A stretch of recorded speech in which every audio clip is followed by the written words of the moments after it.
Hello, welcome to my channel, The Ascension Guide. I'm your guide, Joe Martin. Today we have a special guest for our podcast. We have with us Jonathan Robinson, who is the author of The Enlightenment Project. And he is on tour for his book right now, going and doing podcasts and everything. And he wanted to be a part of our podcast. So I said, absolutely. And I'm super excited to interview him.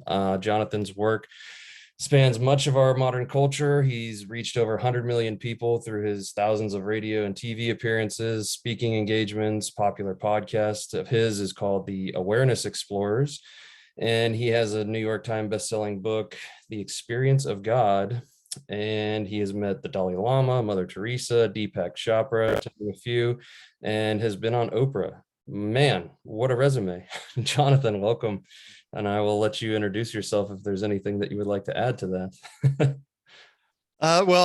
You said all the good stuff. The truth is, I'm just a regular guy trying to find inner peace, and I am very persistent. So I've met and interviewed over 100 spiritual teachers, pretty much anybody you'd know, and found what works for them and what works for me, and I hope to let your listeners know about that as well.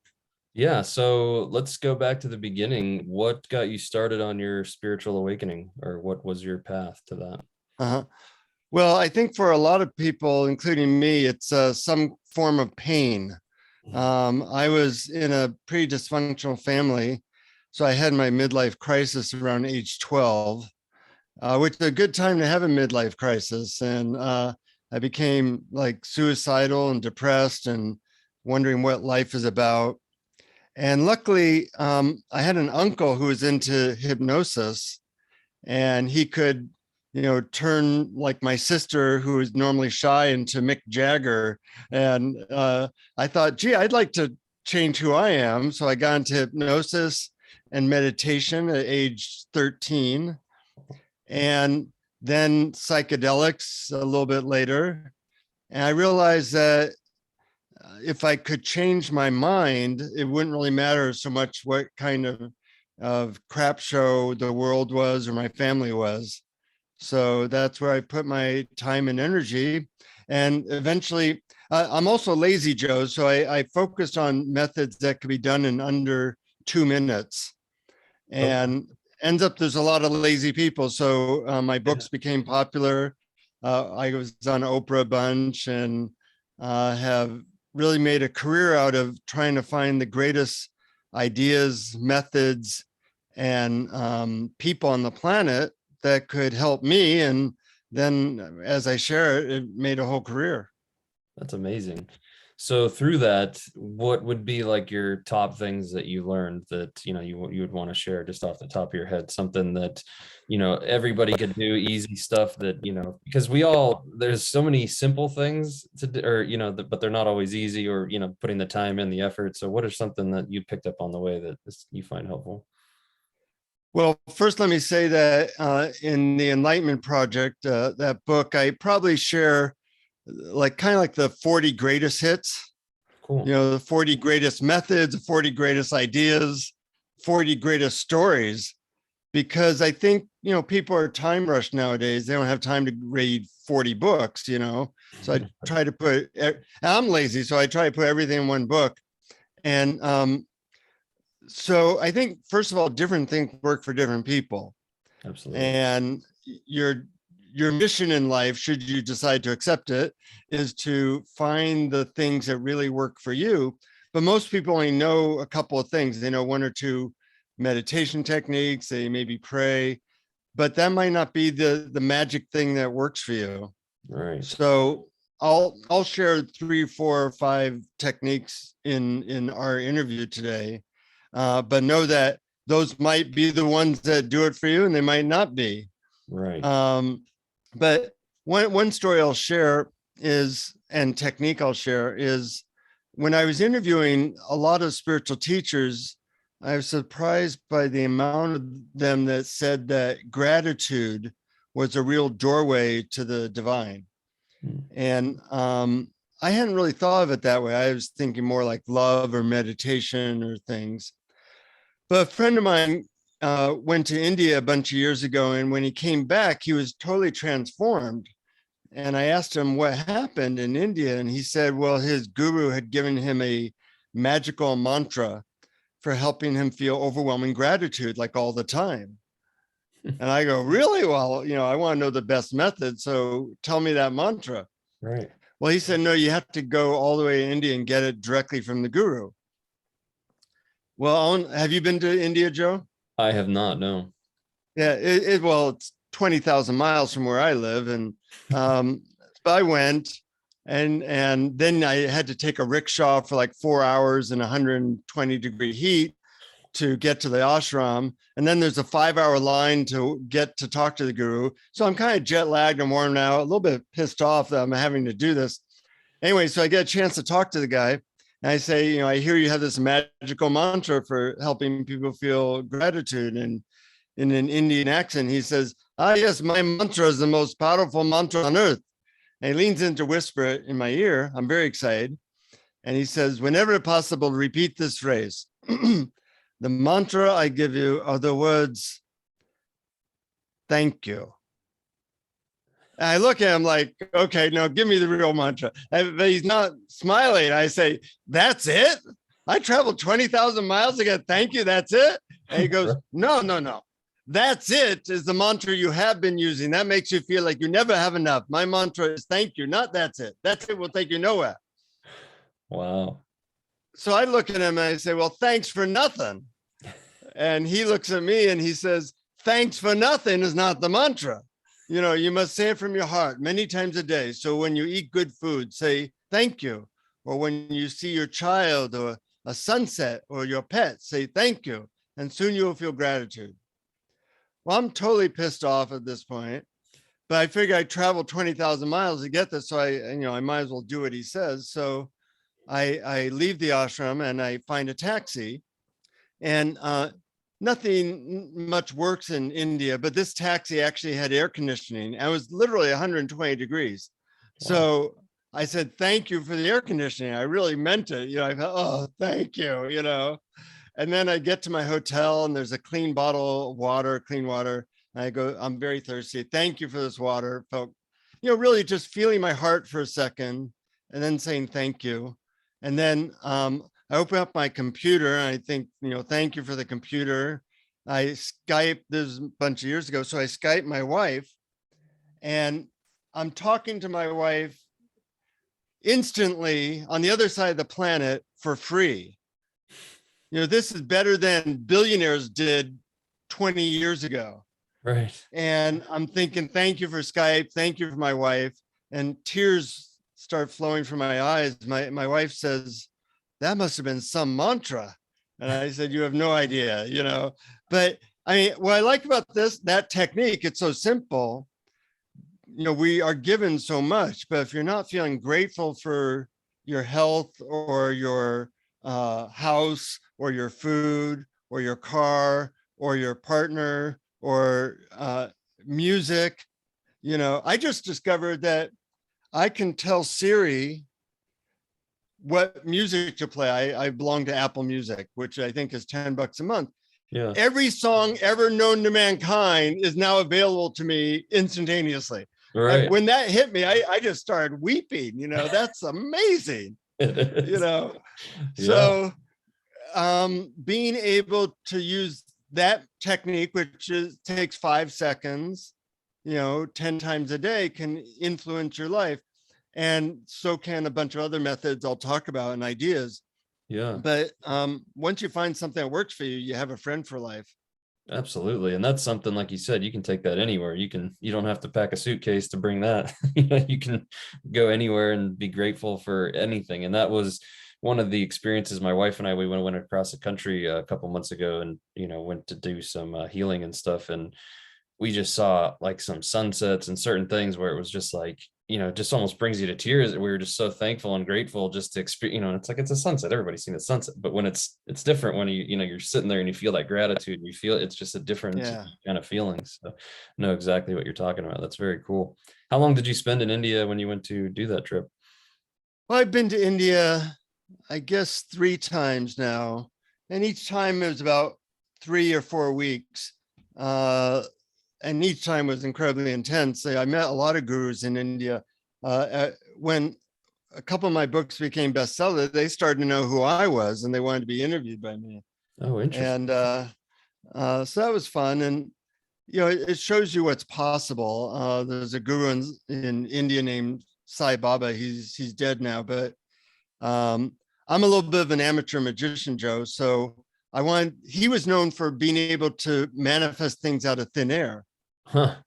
So I got to a place where he could walk by. He had like 50,000 people at his ashram, but he walks by me and he puts his hand right next to my face and he starts manifesting ashes, which is one of the things he'd manifest, because it's a reminder that we all return to ash or something.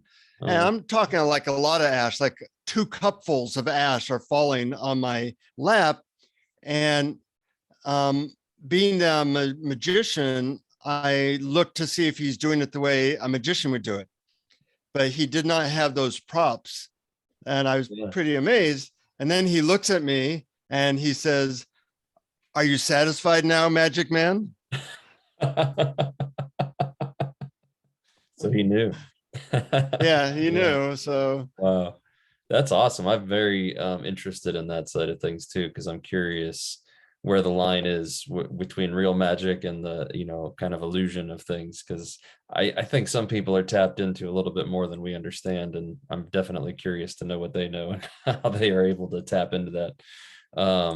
So what would be the line between real magic and illusions is sometimes pretty thin. Like we're talking, we're moving our arms, we don't know how any of that's done. Is that real magic or is that explainable?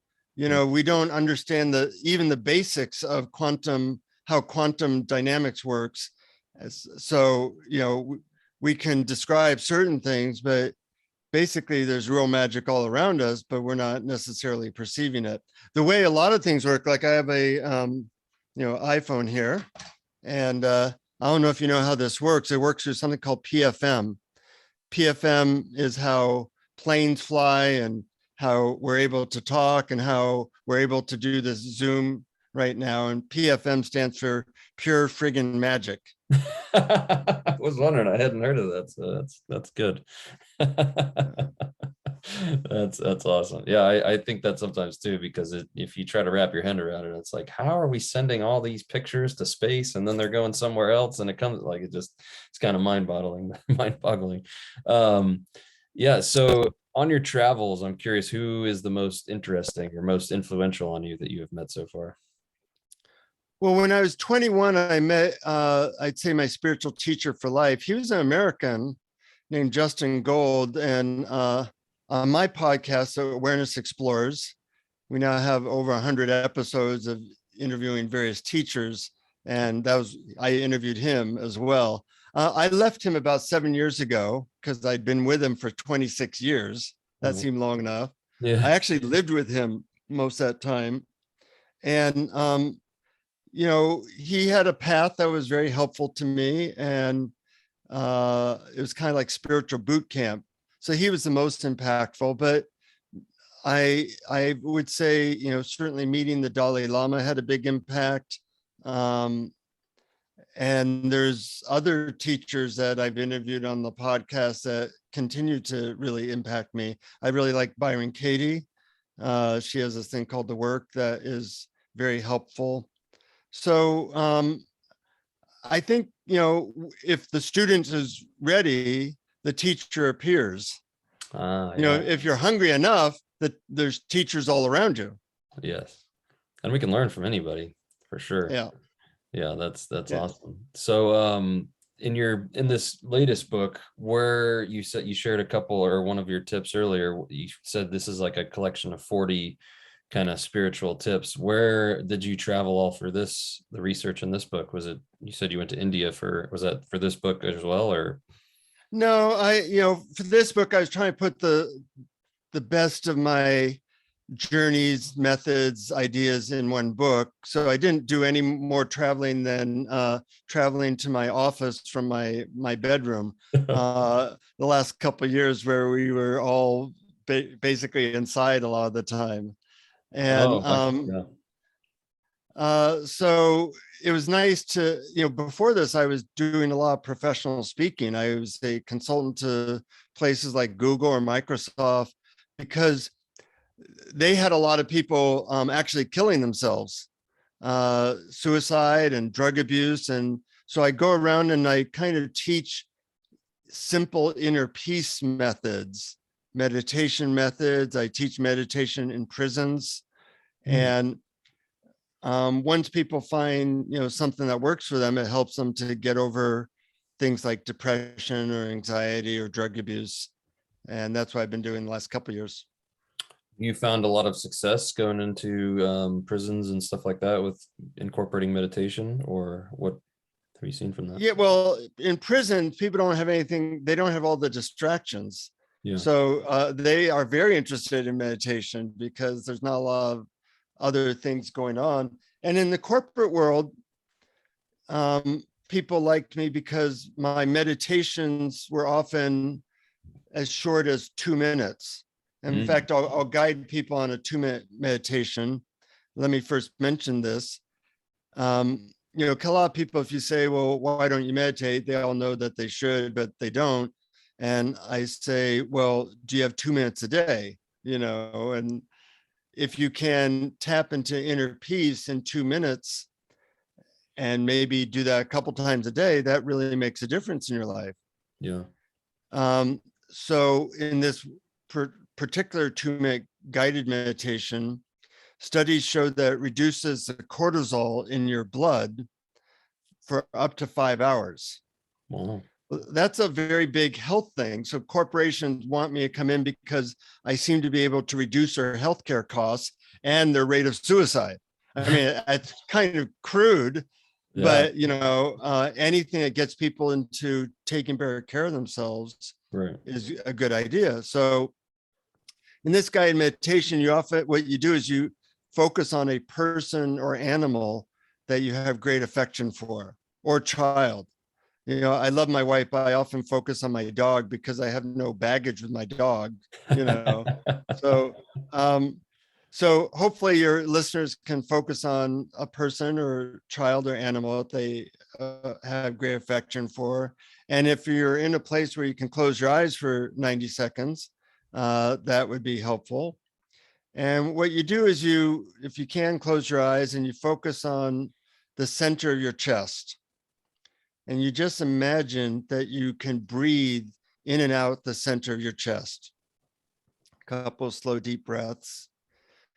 And then I want you to think of this person or animal that you have great affection for, and try to remember special times with them, times where you felt really connected, really enjoying each other. And feel your connection to this being. And think of how grateful you are to have them in your life, and what a loss it would be if they weren't in your life. That you're grateful that they are in your life. Imagine sending them your thanks and your love.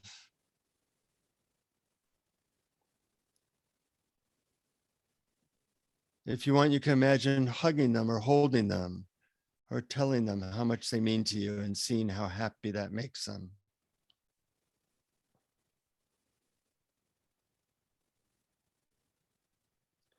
And just feel in your heart that heart-to-heart connection with them. And in your mind, say thank you.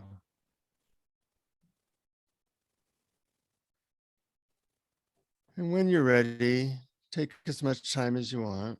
You can very slowly come back to the room and very slowly begin to open your eyes. And that was about 90 seconds. And the first time you do a technique is the time you're probably least effective at it.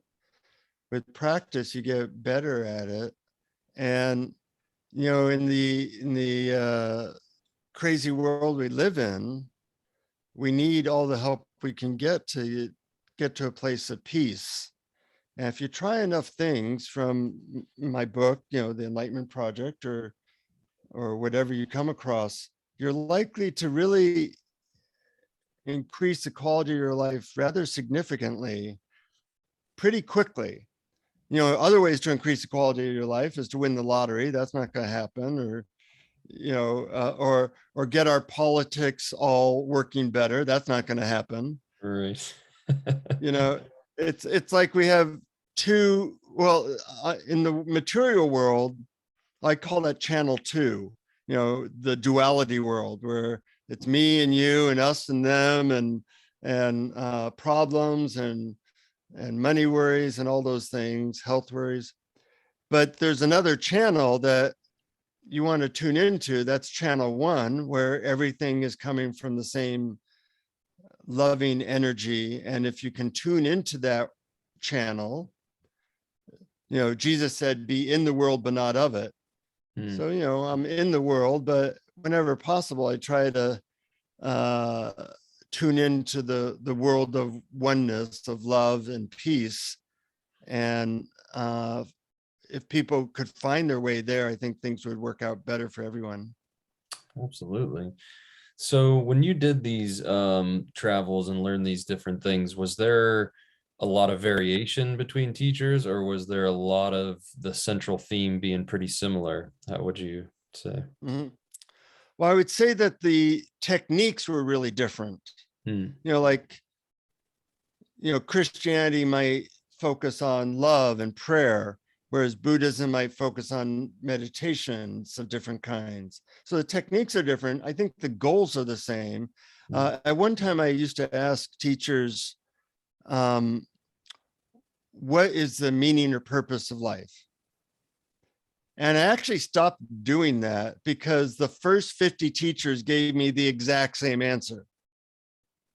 And now you can't get 50 people to agree that the sky's blue now, so Right. the fact that Mother Teresa, Dalai Lama, Deepak Chopra, Ram Dass, Byron Katie, Adyashanti are all agreeing as to what the meaning and purpose of life is amazing.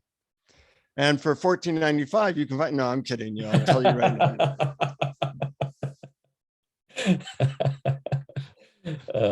But what they all said was that what we're here to do is first find peace and love inside ourselves.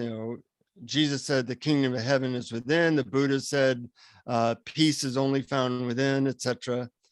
To get good at that as best we can, and then from that clarity and abundance, go out and help people and help the planet. So for better or worse, we're terrible at both those things, which means that there's a lot of room for improvement. Yeah, absolutely.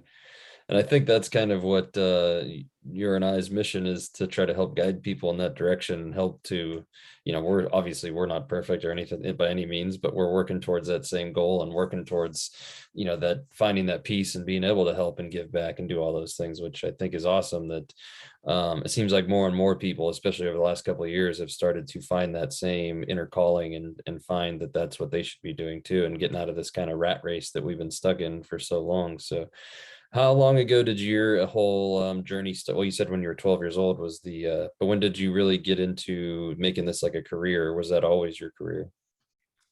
Indirectly, it was always my career. I was actually trained as a psychotherapist. Oh, So cool. I do psychotherapy with people. And my master's thesis was on the therapeutic effects of MDMA, better known as ecstasy, on PTSD. And then 2 weeks later, they made it illegal. But you see a lot of development in that area. I have a couple chapter in the Enlightenment Project about using psychedelics and various spirit medicines, I call them, to help people. And it's interesting that 30 years later, that's becoming popular, and looks like MDMA will become legal next year. Oh, for really? psychotherapeutic use. Yeah. So Excellent. I've been a little bit involved in that. And so I became a psychotherapist, but I was always focused a little bit on spirituality and listening to my intuition to see how I could serve people. Hmm. And it seems like that paid off. You know, it got me on Oprah and CNN and Today Show and the Tonight Show and blah, blah, blah. Well, And it's been quite a ride. so out of all those, what was your personal favorite? Well, the Oprah was really nice to me, and she has a very big audience. And she said that the shows that I did with her were probably the most intense shows she'd ever done. Oh, Yeah. So, and I learned some good things from her. You know, one of the times I was on her show, during the commercial break, she came up to me and she asked me about my dog, because she said, I read about your dog and it was really touching. And she asked me my dog's name. And I said, his name's Rama. And she said, how's Rama doing? And I said, well, actually, he's not doing very well. He's been having seizures lately, and I'm really worried about him.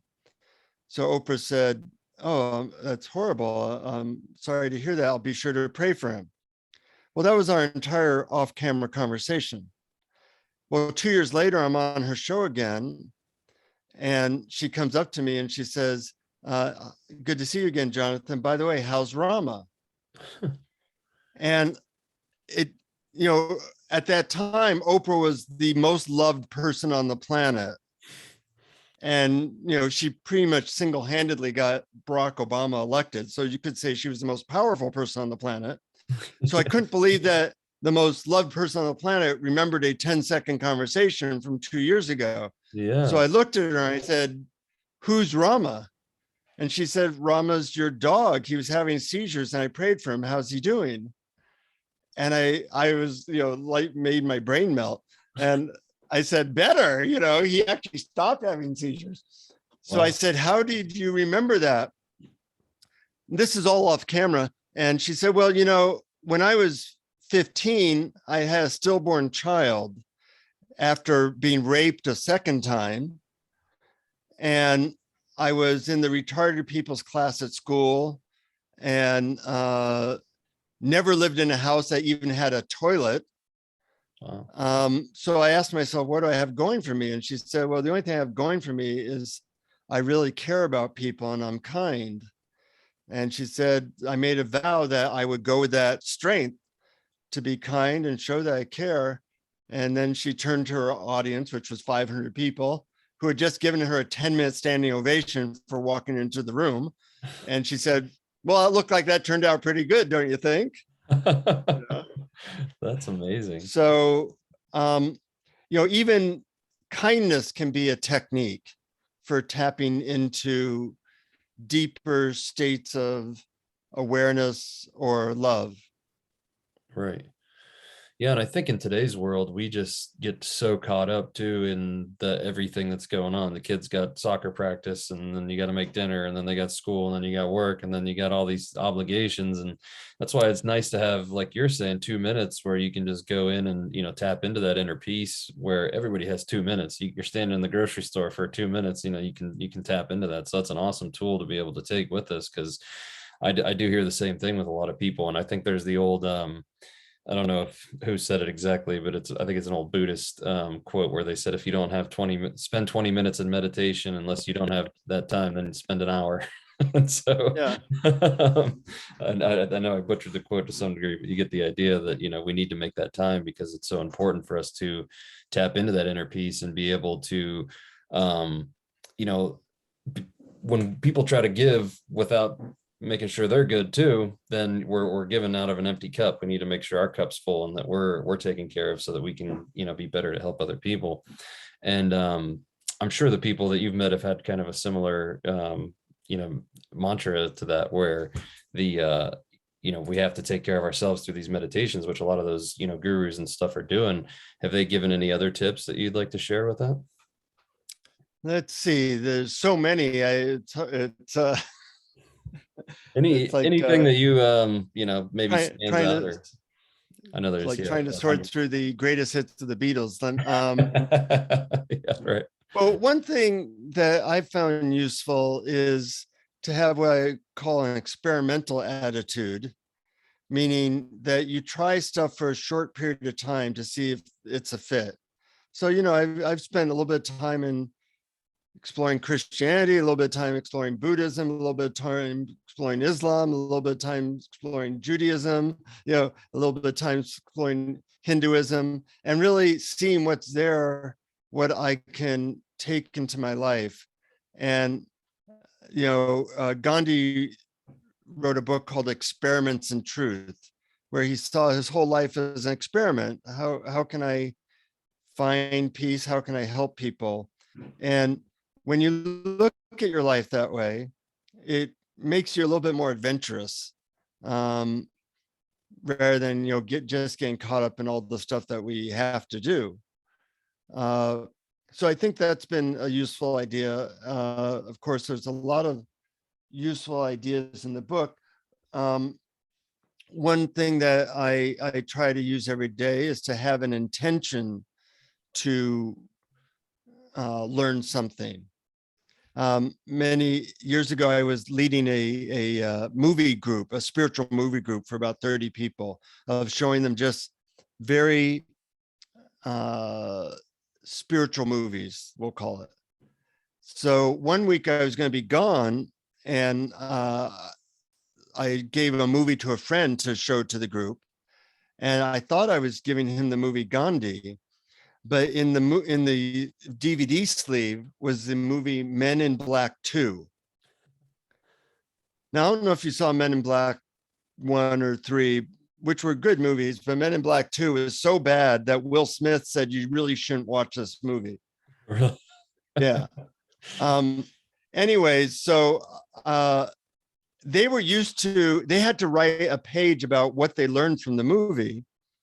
And they were used to me showing these very profound, deep movies.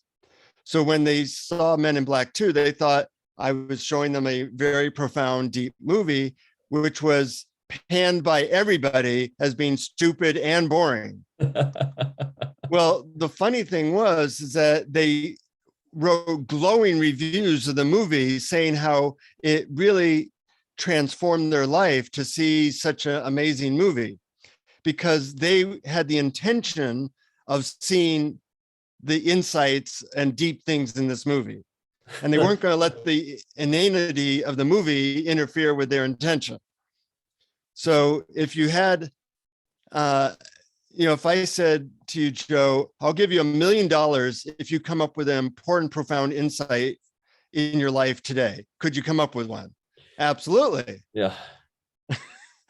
But that's not usually where our intention is. Our intention is usually, how can I get through the day, rather than how can I learn something? Yeah. Yeah, that's an interesting point. I think a lot of us are starting to come over to that same idea where, every day I'm trying to learn something new. Every day I'm trying to make myself a little bit better than I was yesterday. And I think that's a huge key in all of this, because I think where we're heading, there's going to be a big need for a lot of self-sufficiency and being able to help others and teach them how to do that same thing. Mm-hmm. I'm also psychic, so I can read your future if you want. That would be awesome. Okay. Your future is, it's going to be very stressful, Joe. And then you're going to get sick, and then you're going to lose friends, and then you're going to get sicker, and then you're going to die. Well, that's not very optimistic. I hate to be the bearer of bad news here, but so far I've been really accurate over time with everybody I've given that news to. So if you know that that's your future, which will be extremely stressful if you're only focused on, the material plane, then you think, well, maybe I need to invest a little bit more in some other stuff. And I think the people who do that will thrive in the future, and the people who don't are going to suffer a lot.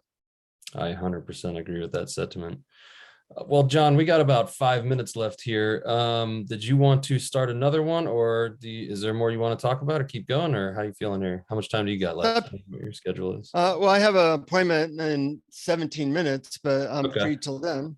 It's up to Let's, you. yeah, we'll just go ahead and do you want to let everybody know where they can find your book and any other Yeah. information that you have? And of course, we'll put it in the description below whenever we post this. So if Mhm. you just want to let everybody know where they can reach you and all that. Sure.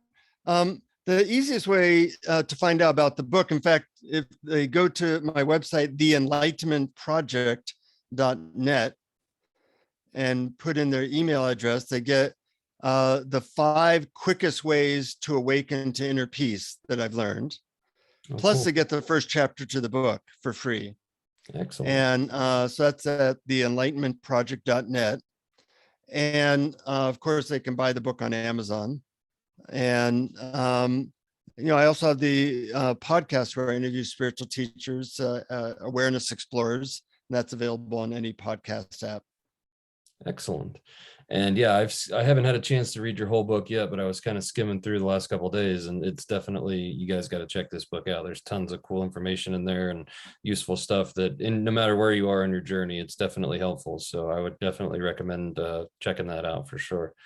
I Well, tried John, to make it very entertaining and as well. it, just from what I've read, like I said, I've only been able to do a little bit, but I'm like, this is an awesome book. I can't wait to dive into and finish. So definitely excited. I was great to have you on today. I'm so excited that you were able to come and share with us. And I look forward to what you do in the future, seeing where these journeys take all of us and where you end up and all that stuff. So definitely have to keep me updated and any new stuff that comes about. I'm interested. So thanks so much Thanks again for for coming on. thanks for Yeah, having me, Joe.